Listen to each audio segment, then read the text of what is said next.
আরও খারাপ হচ্ছে বন্যা পরিস্থিতি, তলিয়ে গেছে দেশের 8টি জেলা। যখন আপনাদের সাথে কথা বলছি তখন ফেনীর 2টা উপজেলা পানির নিচে চলে গেছে। ওখানে মানুষ দাবি জানাচ্ছে যে হেলিকপ্টার পাঠিয়ে আমাদেরকে উদ্ধার করেন। দুর্যোগপূর্ণ আবহাওয়ায় হেলিকপ্টার পাঠানো যাচ্ছে না। আমি গতকালকে সন্ধ্যা 7টার পরের থেকে আমার ফ্যামিলির সাথে কোনো যোগাযোগ নাই। দোতলা বিল্ডিং সবগুলো পানির তলে ডুবানো। সরকার কেয়ারটেকার সরকারের কাছে আমার হাত জোড় করে বলতেছি, আপনারা দয়া করে কিছু সেনাবাহিনী দিয়া আরো কিছু স্পিড বোট দিয়া এলাকাবাসীকে বাঁচান, মানুষগুলাকে বাঁচান, মানুষগুলাকে বাঁচান, সরকার মানুষগুলাকে বাঁচান। গভীর রাতে হঠাৎ করে বাঁধ খুলে দিল কেন? তার চেয়েও বড় প্রশ্ন হচ্ছে, নদীর মধ্যে ভারত বাঁধ কেন দিল? নদী চলবে নদীর মতো। আকাশের বাতাস যেমন কোনো রাষ্ট্রীয় সীমানা না মেনে স্বাধীনভাবে বয়ে চলে। সম্পূর্ণ বিনা খরচে আমরা হেলিকপ্টার দিয়ে উদ্ধার করতে প্রস্তুত আছি। ইতিমধ্যেই সকল প্রস্তুতি সম্পন্ন করেছি। শুধুমাত্র আবহাওয়া পরিস্থিতি একটু উন্নতি হলেই আমরা ফেনীর উদ্দেশ্যে রওনা দিই। আসসালামু আলাইকুম। এই মাত্র সংবাদ এতক্ষণ শুনলাম, দেখেছেন, এখন বিস্তারিত। ইতিমধ্যে আপনারা জেনেছেন যে বাংলাদেশে বন্যা হচ্ছে, কিছু কিছু অঞ্চলে বন্যা হচ্ছে। বন্যার কারণে তলিয়ে গেছে। যেমন একটা বাঁধ খুলে দিয়েছে, ডম্বুর বাঁধ নামক একটা বাঁধ খুলে দিয়েছে ভারত, কিন্তু তারা বলতেছে যে না, এটা অতর্কিত একা একা খুলে গেছে, একা একা খুলে যায়। এরকম একটা বাঁধ, এত বড় দায়িত্ববান, এটাকে একা একা খুলে যাওয়া সম্ভব? তো বাংলাদেশের মানুষকে পরিকল্পিতভাবে মারার জন্য, বা এটা পরিকল্পিত দুর্যোগ, বাংলাদেশকে কিভাবে তলিয়ে ফেলা যায়, বাংলাদেশকে মারা যায়, সরকারকে কিভাবে বিপদে ফেলা যায়, সরকারকে কিভাবে হটানো যায়, এই একটা প্রোগ্রাম করে এই কাজটা করা হয়েছে। তো বাংলাদেশের যে যে জেলায় ফেনী, কুমিল্লা এবং আরো আশপাশের মৌলভীবাজার দিয়ে বেশ কিছু অঞ্চলে এইভাবে প্লাবিত হয়েছে। আসলে মানুষ এখন এমন একটা অবস্থায় আছে যে মানবিক সংকটের ভিতরে মানুষ আছে। তো পুরো ভিডিও আপনারা দেখলে বুঝতে পারবেন, এবং সবাইকে সব জায়গা থেকে সহযোগিতার হাত বাড়াতে হবে। যে যেমন ভাবে পারেন সেভাবে সহযোগিতার হাত বাড়াবেন। যারা বিশ্বস্ত মাধ্যম আছে, বিশ্বস্ত যে সূত্র আছে, সেই সূত্রের মাধ্যমে আপনারা ফেসবুকে বা ইউটিউবে ঢুকে যে বিশ্বস্ত সূত্র পাবেন, সেখানে সেই মাধ্যমে আপনারা যতটুকু পারেন সহযোগিতার হাত বাড়াবেন। তো পুরো ভিডিও দেখবেন, তারপরে কথা বলবেন। চলুন পুরো ভিডিও দেখে আসেন। ত্রিপুরার বাঁধ খুলে দেওয়ার পক্ষে খোঁড়া অজুহাত দাঁড় করাচ্ছেন এক শ্রেণীর ভারতপ্রেমী মানুষ, যাদের মধ্যে বাংলাদেশে বসবাসকারী সনাতন ধর্মের অনেকেই আছেন। তারা নিচু গলায় বলার চেষ্টা করছেন যে বাঁধ খুলে না দিলে প্রথমে ত্রিপুরা ডুবে যেত, এরপর পানির চাপে বাঁধ ভেঙে এমনিতেই বাংলাদেশের ফেনী, নোয়াখালী, কুমিল্লা অঞ্চলও ডুবে যেত।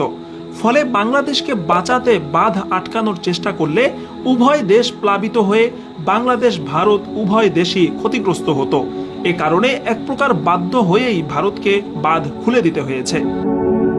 ভারতপ্রেমীদের এই যুক্তি তিস্তা, ফারাক্কা এবং ত্রিপুরার এই ডম্বুর বাঁধ সহ প্রত্যেক বাঁধের ক্ষেত্রেই প্রযোজ্য। কিন্তু প্রশ্ন হচ্ছে, বাংলাদেশকে না জানিয়ে, সতর্কতার অগ্রিম কোনো সুযোগ না দিয়ে গভীর রাতে হঠাৎ করে বাঁধ খুলে দিল কেন? তার চেয়েও বড় প্রশ্ন হচ্ছে, নদীর মধ্যে ভারত বাঁধ কেন দিল? নদী চলবে নদীর মতো। আকাশের বাতাস যেমন কোনো রাষ্ট্রীয় সীমানা না মেনে স্বাধীনভাবে বয়ে চলে, তদ্রূপ নদীর পানিও তার প্রাকৃতিক নিয়মে উজান থেকে ভাটির দিকে বয়ে চলার কথা। কিন্তু পরিসংখ্যান বলছে, বাংলাদেশ ভারত আন্তঃসীমান্ত 54টি নদীর মধ্যে 30টি নদীতেই ভারত বাঁধ নির্মাণ করেছে, বাকিগুলিতেও বাঁধ নির্মাণের ষড়যন্ত্র করছে।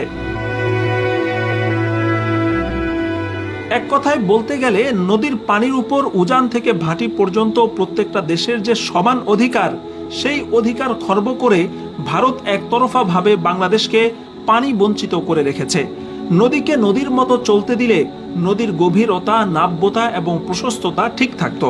হঠাৎ করে বন্যা অথবা পাহাড়ি ঢলে অতিরিক্ত পানি আসলেও নদী সেটা সহ্য করতে পারত এবং সহজে সেই পানিকে ধারণ করে সমুদ্রে পৌঁছে দিতে পারত।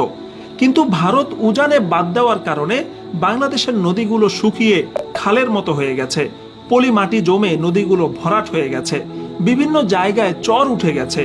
এখন হঠাৎ করে এত বিপুল পরিমাণ পানি ছেড়ে দিলে বাংলাদেশের অগভীর এবং চিকন নদীগুলো সেই পানি আর ধারণ করতে পারে না।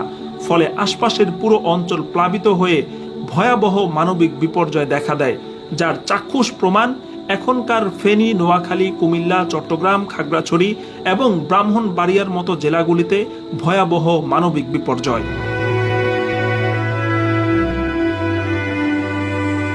কাজেই এখন কেউ যদি ভারতের পক্ষে সাফাই গাইতে আসে এবং এ কথা বলে যে পানি ছেড়ে না দিয়ে ভারতের কোনো উপায় ছিল না, তাহলে তাকে চোখে আঙুল দিয়ে ভারতের পানি সন্ত্রাস দেখিয়ে দেওয়া উচিত। দেখিয়ে দেওয়া উচিত যে ভারত কিভাবে বাংলাদেশের চতুর্পাশে বাঁধ নির্মাণ করে এদেশের নদীগুলোকে খুন করেছে, ফসলি জমি থেকে শুরু করে প্রাকৃতিক ভারসাম্য সবকিছু নষ্ট করে দিয়েছে। ভারতের এই পানি সন্ত্রাসের জন্য বিশেষজ্ঞরা আন্তর্জাতিক অপরাধ আদালতে মামলা করার পরামর্শ দিয়েছেন। কারণ পানি এবং বাতাস মহান আল্লাহ তাআলার বিশেষ ধরনের নিয়ামত, যার উপর দেশ, জাতি ও ধর্ম নির্বিশেষে সবার সমান অধিকার রয়েছে। এই অধিকার থেকে ভারত যদি বাংলাদেশকে বঞ্চিত করে, তাহলে বাংলাদেশ ভারতের জন্য ট্রানজিট সুবিধা থেকে শুরু করে আর কি কি বন্ধ করে দিবে, সে বিষয়টাও এখন আলোচনায় আসা উচিত। আমি গতকালকে সন্ধ্যা 7টার পরের থেকে আমার ফ্যামিলির সাথে কোনো যোগাযোগ নাই, এবং কি তার আগ পর্যন্ত যতটুকু জানছি আমার ঘর পুরা ডুবে গেছে, এবং কি ঘরের পানি লাগিয়ে গেছে। বাচ্চাদের কোনো খবর পাইতেছি না, সেনাবাহিনীর সহযোগিতা চাইছি তাও পারি না, পাবলিক আনা স্কুল বোর্ডের সাথে অনেক কন্ট্যাক্ট করতে চাইছি, কোনো একটা কন্ট্যাক্টে যেতে পারতেছি না। বড় বিপদে আছি। সকাল 5টার থেকে এই অবস্থা, পানির ভিতরে, বৃষ্টির ভিতরে এখন বুঝে অবস্থা আছি। আর আমার এলাকাবাসী কোথায় কে কোথায় আছে কিচ্ছু জানি না। আমার 3টা বাজে আমার এক রিশতেদার কুয়েত থেকে ফোন করে আমাকে বলছে যে ওদের গত্তর সবগুলো ওখান দিয়ে বাগনা ঘটছে, জগৎপুর দিয়া বাগনা ঘটছে, গত্তর সব চোলা নিচে কই। এখন তাদের কোনো তারা জীবিত না আমি তো তা কিছু জানি না। তার এখন আমার দেশবাসী, আমার কেয়ারটেকার সরকার কাছে আমার একটা অনুরোধ, আপনারা যত তথ্য দিতে পারেন সেনাবাহিনীকে দিয়া, যেভাবে পারেন স্ক্রু বোর্ড দিয়া আমার এলাকাবাসীকে উদ্ধার করেন। মুন্সিরহাট, ফুলকাজী, ফেনী, মুন্সিরহাট কমুয়ার থেকে আমার এলাকাতে কিচ্ছু নাই স্যার। সম্পূর্ণ মানুষগুলো এখন বোকা মরতেছে, ওখানে মরতেছে, থাকার জায়গা নাই। বৃষ্টির ভিতরে যারা 3তলা বিল্ডিং আছে তাদের ভিতরে থাকতে পারতেছে, 2তলা বিল্ডিং সবগুলো পানির তলে ডুবানো। সরকার কেয়ারটেকার সরকারের কাছে আমার হাত জোড় করে বলতেছি, আপনারা দয়া করে কিছু সেনাবাহিনী দিয়া, আরো কিছু স্পিড বোট দিয়া এলাকাবাসীকে বাঁচান, মানুষগুলাকে বাঁচান, সরকার মানুষগুলাকে বাঁচান, আপনারা আমাদেরকে বাঁচান। আমাদের রিশতেদার, আমাদের সম্পূর্ণ বিবি বাচ্চা, ছোট মোটো সব ছেলে মেলে সবগুলো কোথায় আছে কিচ্ছু জানি না স্যার, একটু দয়া করে। সম্পূর্ণ বিনা খরচে আমরা হেলিকপ্টার দিয়ে উদ্ধার করতে প্রস্তুত আছি। ইতিমধ্যেই সকল প্রস্তুতি সম্পন্ন করেছি। শুধুমাত্র আবহাওয়া পরিস্থিতি একটু উন্নতি হলেই আমরা ফেনীর উদ্দেশ্যে রওনা দিব। এক্ষেত্রে আমাদের কিছু তথ্য দিয়ে সহযোগিতা করবেন। যেই ছাদে কোনো তার অথবা গাছপালা নেই, হেলিকপ্টার অবতরণ করতে পারে এমন ভবনের গুগল লোকেশন দিন, ছাদের ছবি ও ভিডিও দিন, ওই ভবনে কতজন আটকা আছেন সেই তালিকা দিন, এর মধ্যে কতজন পুরুষ, কতজন মহিলা এবং কতজন শিশু আছেন সেটির বিস্তারিত দিতে হবে। আটকে পড়াদের মধ্যে মোবাইল বোঝেন এবং দায়িত্ববান এমন কেউ থাকলে তার নাম্বার দিন। ছাদে লাল কাপড় টানিয়ে দিন যাতে আমরা উপর থেকে দেখে বুঝতে পারি। যেহেতু এই জরুরি মুহূর্তে নিরাপত্তার জন্য কোনো পুলিশ বা আমাদের প্রটোকল টিম হেলিকপ্টার অবতরণ স্থানে পাঠানো সম্ভব হচ্ছে না, তাই এখন আপনাদের কাছ থেকে আমরা দায়িত্বশীল আচরণ প্রত্যাশা করছি। কোনোভাবেই নিরাপত্তা বিঘ্নিত করা যাবে না, তাহলে আপনার একার কারণে আমাদের উদ্ধার অভিযান বন্ধ হয়ে যাবে। আশা করি আপনারা আমাদের সহযোগিতা করবেন। আমাদের হোয়াটসঅ্যাপ নাম্বারে এই তথ্যগুলো দিয়ে সহযোগিতা করবেন। জরুরি মুহূর্তে আমরা সেবা নিয়ে আপনাদের পাশে দাঁড়াতে চাই, সুতরাং বিপদগ্রস্ত ছাড়া অন্য কেউ কল করবেন না এই মুহূর্তে। যে নাম্বার দুটিতে যোগাযোগ করবেন 018499204509, 017975775533। আবারও বলছি 018499204509, 0179775775533। এই দুটি নম্বরে আমাদের সঙ্গে যোগাযোগ করুন। আল্লাহ আপনাদেরকে নিরাপদে রাখুন, সুস্থ রাখুন।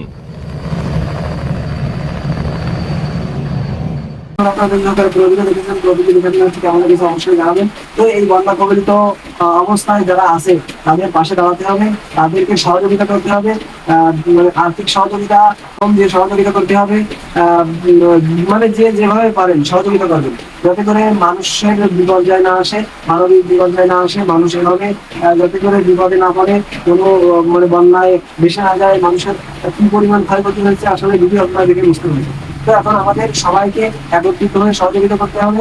আর যে মাধ্যমগুলো আপনারা মনে করেন যে এটা বিশ্বাসযোগ্য, সেই মাধ্যমে আপনারা অবশ্যই সহযোগিতা করবেন। তো সবাই ভালো থাকবেন। আল্লাহ হাফেজ।